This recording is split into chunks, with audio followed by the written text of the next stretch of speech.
জাতীয় পার্টি এখন বুঝতে পেরেছে, এখন তারা বলছে যে আওয়ামী লীগ কী চায়। আওয়ামী লীগ চায় দেশে আওয়ামী লীগ বাদে অন্য কোনো রাজনৈতিক দল না থাকুক। আওয়ামী লীগ চায় জাতীয় পার্টি গৃহপালিত হয়ে থাকুক। আওয়ামী লীগ চায় এইটা সেটা। আওয়ামী লীগ চায় দেশে ফেসিবাদ কায়েম হোক, একদলীয় শাসন চলুক। আওয়ামী লীগ দেশে গণতন্ত্র চায় না, নানান কিছু বলছে যে এখন তারা বুঝতে পেরেছে, শুভবুদ্ধির উদয়। আগে কি তারা বুঝেনি? এই প্রশ্নটা ছুড়ে দিয়ে কিছু গুরুত্বপূর্ণ কথা, মানে হাটে হাড়ি ভাঙার মতো কিছু কথা জাতীয় পার্টি বলে দিয়েছে। খুবই জরুরি কিছু আলাপ জাতীয় পার্টির সামনে এনেছে। একদিকে জিএম কাদের বলছেন, সবচাইতে তাৎপর্যপূর্ণ যেটা, 3 বিদেশি শক্তি আওয়ামী লীগকে ক্ষমতায় রাখতে কাজ করেছিল, যেটা একেবারেই সত্য কথা। এই সত্য কথাটা জিএম কাদের বলে দিচ্ছেন। 3 বিদেশি শক্তি কারা, নাম বলেনি, আমি বলে দিই। ভারত, চীন, রাশিয়া এবং তাদের সাথে আরও অনেকে ছিল। That's right. এবং যুক্তরাষ্ট্রকে ঠেকিয়েছে ভারত, এটা স্বীকার করছে। কিন্তু প্রশ্ন হচ্ছে, জিএম কাদের বলছেন যে 3 বিদেশি শক্তি আওয়ামী লীগকে ক্ষমতায় রাখতে চেষ্টা করেছে, কিন্তু সেই 3 বিদেশি শক্তির দালাল জাতীয় পার্টি কিনা, এটা হচ্ছে প্রশ্ন। দেখেন, 3 বিদেশি শক্তির মধ্যে সবার আগে নাম আসবে ভারতের। তো এই ভারতের বিশ্বস্ত দালাল হচ্ছে জাতীয় পার্টি। জাতীয় পার্টি নির্বাচনে যাবে, যেতে হবে, কয়টা সিট পাবে, তোমাকেই প্রধান বিরোধী দলীয় নেতা বানানো হবে, এই সব কিছু ওই যে নির্বাচনে কয়েক মাস আগে জিএম কাদের দিল্লি গিয়েছিলেন, দিল্লি থেকে ফিরে বিমানবন্দর বসে সাংবাদিকরা জিজ্ঞেস করেছেন কী আলাপ হয়েছিল, তখন বলেছিলেন যে না, বলতে পারবো না, তারা না বললে আমি বলতে পারবো না, অনেক কিছু বলা যায় না।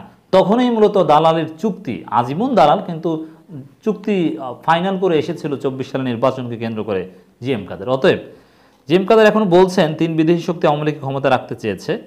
3 বিদেশি শক্তির সাথে জাতীয় পার্টিও সেম দালাল, বরং জাতীয় পার্টিকে প্রধান বিরোধী দল বানাবে, এটাও ওই 3 বিদেশি শক্তিরই প্ল্যান, এটা আলাদা কিছু না। অতএব জাতীয় পার্টি ভালো ভালো কথা সরকারের বিরুদ্ধে বললেই সেটার কোনো আলাদা তাৎপর্য নেই, কারণ জাতীয় পার্টি নিজেই হচ্ছে সেই দালালের অংশ। আওয়ামী লীগ চায় না দেশে কোনো রাজনৈতিক দল থাকুক, মুজিবুল হক। আচ্ছা, আওয়ামী লীগ যদি না চাইতো, হ্যাঁ, আওয়ামী লীগ চায় না যে বিএনপি জামাতের মতো কোনো প্রকৃত গণতান্ত্রিক বিরোধী দল থাকুক, কিন্তু আওয়ামী লীগ চায় জাতীয় পার্টির মতো গৃহপালিত দল থাকুক। আওয়ামী লীগ চায় চাইনিজ কমিউনিস্ট পার্টির মতো হবে আওয়ামী লীগ, আর আরও 6-7টা দল থাকবে যারা ওই সিপিসিকে সহযোগিতা করবে কিন্তু বিরোধিতা করবে না, যেরকম জাতীয় পার্টি। তারা ভাব নেবে বিরোধী দল, আসলে সরকারের অংশ, ভাগ বাটোয়ারা করবে, কোনো বিরুদ্ধে সরকার মোটেও বিব্রত নয়। যতই কথা বলুক জিএম কাদের চূর্ণ, তাতে ওবায়দুল কাদের একটা পাল্টা বিবৃতিও দিবেন না। আওয়ামী লীগ দেশে কোনো রাজনৈতিক দল থাকুক চায় না বলে মন্তব্য করেছেন জাতীয় পার্টির মহাসচিব মোহাম্মদ মুজিবুল হক চূর্ণ।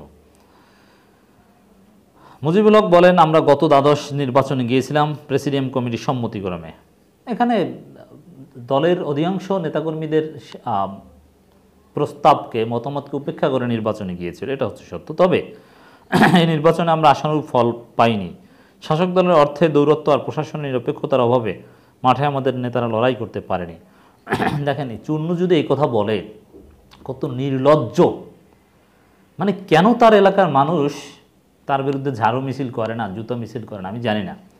যেই চূর্ণ বললেন যে প্রধানমন্ত্রী সমর্থিত, শেখ হাসিনা সমর্থিত প্রার্থী, শেখ হাসিনার ছবি দিয়ে যা নির্বাচনী প্রচারণা চালাতে হয়েছে, আওয়ামী লীগের সাথে সমঝোতা করে ভাগ বাটোয়ারা করে নির্বাচনে অংশগ্রহণ করে জিততে হয়েছে, সেই চূর্ণ বলেন সরকারের বিরুদ্ধে। এর কথা কোনো ভ্যালু থাকে কথার? বাটপারের একটা লিমিট থাকার কথা। তিনি বলেন, নির্বাচনের পর অনেকে ভুল বুঝেছেন, যে অনেকে চলে গেছেন। আমি বলবো, আমাদের যা ভুল ত্রুটি হয়েছে আসেন আলোচনা করি এবং ভবিষ্যতে দলকে কিভাবে আরও বেশি সংগঠিত করা যায় তা নিয়ে কাজ করবো। এর মানে ভাগ বাটোয়ারায় যারা ঝুটা পায়নি তারা রাগ হয়ে চলে গিয়েছে জাতীয় পার্টি, এখন তাদের কাছে মাপ চাচ্ছেন, ভাই আসেন সামনে ঝুটে টুটে এনে দেওয়া যায় কিনা দেখি। এতে কাজ হবে না। বাটপারি রাজনীতি, জাতীয় পার্টির রাজনীতি। এর চাইতে জাতীয় পার্টির চাইতে নীতি নৈতিকতা বিবর্জিত কোনো দল হয় না, তার চাইতে আওয়ামী লীগ ভালো। চূর্ণ বলেন, আমরা যারা জিতেছি বিরূপ পরিবেশের মধ্য দিয়ে জিতেছি। আচ্ছা, আওয়ামী লীগ না জিততে দিলে জীবনে জিততে পারত? ওই আওয়ামী লীগ ভারত, চীন, রাশিয়া মিলে যা দিয়েছে সেটা পেয়েছে। নির্বাচনে যারা নমিনেশন নেন নাই তারা কি ব্যথায় গেছেন বুঝি না। এরশাদকে প্রতিনিধিত্ব করেন একমাত্র জিএম কাদের, যারা গেছেন ভুল করেছেন। মানুষ জিএম কাদের কাছে প্রত্যাশা করে, কারো প্রতি জাতীয় পার্টি জিএম কাদেরকে বিশ্বাস করে না, জনগণ বিশ্বাস করার প্রশ্ন আসে না। এটা একটা সার্কাস। আর এখন যে এই যে বড় বড় কথা বলছে জিএম কাদের অথবা মুজিবুল হক চুন্নু, কি বলবে, এগুলো সব আওয়ামী লীগ ঠিক করে দেয়া। আওয়ামী লীগের কনসেন্টের বাইরে তারা একটা টু শব্দ করতে পারে না, তাহলে ঝাড়ি খেতে হয়। এরপরে জিএম কাদেরও কিছু কথা বলেছেন, দেখেন এটাও ইম্পর্টেন্ট। একটা তো বললাম যে 3 বিদেশি শক্তি আওয়ামী লীগকে ক্ষমতায় রেখেছে, আবার তিনি বলছেন যে বিএনপির আন্দোলনে যে কাজ হবে না সেটা তারা আগেই জানতেন। আগেই জানতেন কেন? ওই যে ভারত, চীন, রাশিয়ার পরিকল্পনার অংশ জিএম কাদের, এই কারণে তিনি আগেই জানতেন যে যুক্তরাষ্ট্রকে কীভাবে ঠেকানো হবে। এই কাহিনী হচ্ছে এটা, মুখ ফসকে অনেক কিছু বলে দিচ্ছেন। আমরা না গেলেও আওয়ামী লীগ নির্বাচন করতো, জিএম কাদের, তারা না গেলেও আওয়ামী লীগ নির্বাচন করতো, রাইট? কিন্তু সেই নির্বাচনটা কেমন হতো? আওয়ামী লীগের পরিকল্পনা মাফিক হতে পারতো না। চিন্তা করেন, জাতীয় পার্টি যদি না যেত তাহলে কাকে দিয়ে মোটামুটি একটু প্রতিদ্বন্দ্বিতামূলক দেখাতো? যেমন 14 সালে যদি জাতীয় পার্টি নির্বাচনে না যেত তাহলে কি হতো? তাহলে আওয়ামী লীগ মধ্যবর্তী নির্বাচন দিতে বাধ্য হতো, সেটা কোনো নির্বাচনের মধ্যেই পড়তো না। এবং নির্বাচন যতটুকু লেজিটিমেসি পেয়েছে বা যতটুকু সরকার এখন যুক্তি দিচ্ছে ততটুকুই জাতীয় পার্টির কারণে। অতএব এই যুক্তি দিয়ে জনগণের কাছে পার পাওয়ার কোনো সুযোগ নেই যে আমরা না গেলেও আওয়ামী লীগ নির্বাচন করতো। হ্যাঁ করতো, কিন্তু এখন যেরকম মোটামুটি ওই ভারত, চীন, রাশিয়ার পরিকল্পনা বাস্তবায়িত হচ্ছে, এত সুন্দরভাবে বাস্তবায়ন করতে পারতো না জাতীয় পার্টি নির্বাচনে না গেলে।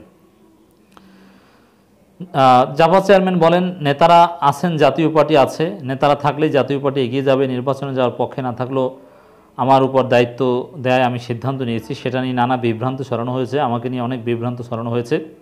বিভ্রান্তি কি? ওই তো সরকার ঘাড় ধরে নির্বাচনে নিয়েছে, ভাগ বাটোয়ারাটা ঘাড় ধরে করেছে। জিএম কাদের আরেকটু জিনিস চাইছেন, টাকা পয়সা নিয়েছেন, এটা জাতীয় পার্টি সবাই জানে।